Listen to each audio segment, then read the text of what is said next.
Shalom Bapak Ibu dan Saudara-saudara. Senang sekali kita bisa berjumpa kembali dalam Sapaan Gembala hari ini. Bapak Ibu dan Saudara, semua orang pasti senang dengan yang namanya kebebasan. Karena kebebasan seringkali dimaknai suka-suka saya. Tapi sayang, pemaknaan yang demikian membuat seseorang melupakan apakah kebebasan yang dilakukannya berguna bagi orang-orang yang ada di sekitarnya. Saudara, menarik sekali. Paulus dalam bacaan kita hari ini, khususnya di dalam 1 Korintus 10 ayat 23 sampai dengan 24, ia mengatakan, segala sesuatu diperbolehkan, benar, tetapi bukan segala sesuatu berguna.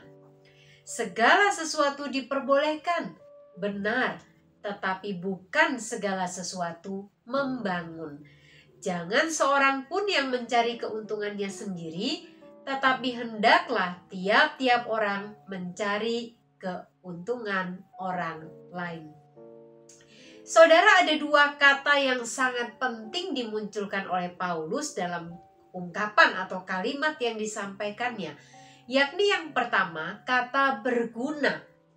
Saudara, kata berguna yang dimaksud oleh Paulus dalam bagian ini adalah mempunyai makna sesuatu yang manfaatnya dapat dirasakan secara bersama-sama oleh semua orang. Sesuatu yang manfaatnya dapat dirasakan secara bersama-sama oleh semua orang. Tentu saja saudara, makna ini membuat kita harus peduli, harus memikirkan dampak yang akan terjadi dari perbuatan kita. Lalu kata yang kedua adalah kata membangun.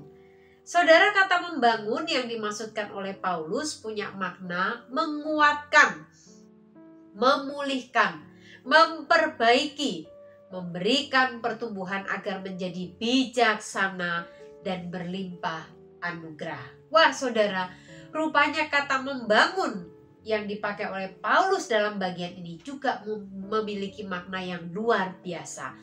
Saudara, pada waktu itu jemaat di Korintus pernah mengalami atau ada dalam sebuah kebingungan.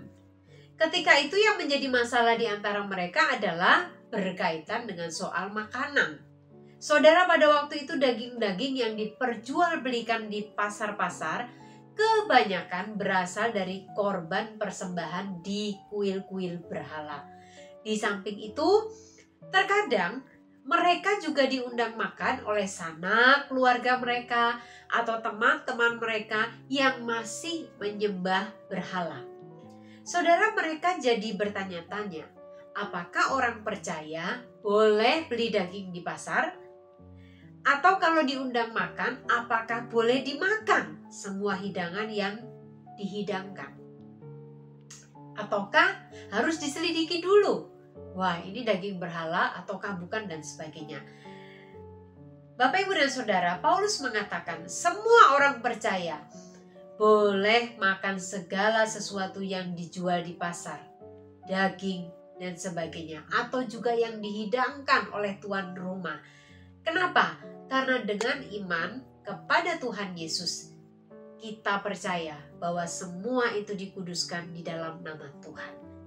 Tetapi saudara, meskipun demikian, Paulus menasehati supaya jemaat yang ada di Korintus, orang-orang percaya yang ada di sana, supaya mereka menggunakan kebebasan mereka untuk makan makanan itu dengan apa? Penuh tanggung jawab dan bijaksana. Kalau makanan itu menjadi batu sandungan untuk orang lain, maka Paulus katakan janganlah memakannya. Bapak, Ibu, dan Saudara, karena itulah prinsip apakah kebebasan yang kita lakukan itu mempunyai tujuan untuk membangun atau berguna bagi orang lain harus menjadi prinsip penting di dalam bertindak atau memaknai sebuah kebebasan. Orang yang bijaksana akan memakai kebebasannya untuk membangun orang lain daripada memuaskan kepentingan pribadinya. Mari Bapak Ibu, kita pakai kebebasan kita. Tapi bukan suka-suka saya. Tapi dengan prinsip yang bijaksana, apakah itu membangun dan berguna bagi orang lain dan memuliakan Tuhan. Mari kita berdoa.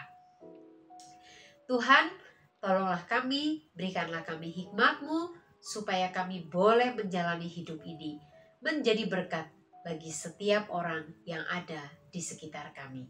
Demi Kristus Yesus, kami berdoa. Amin.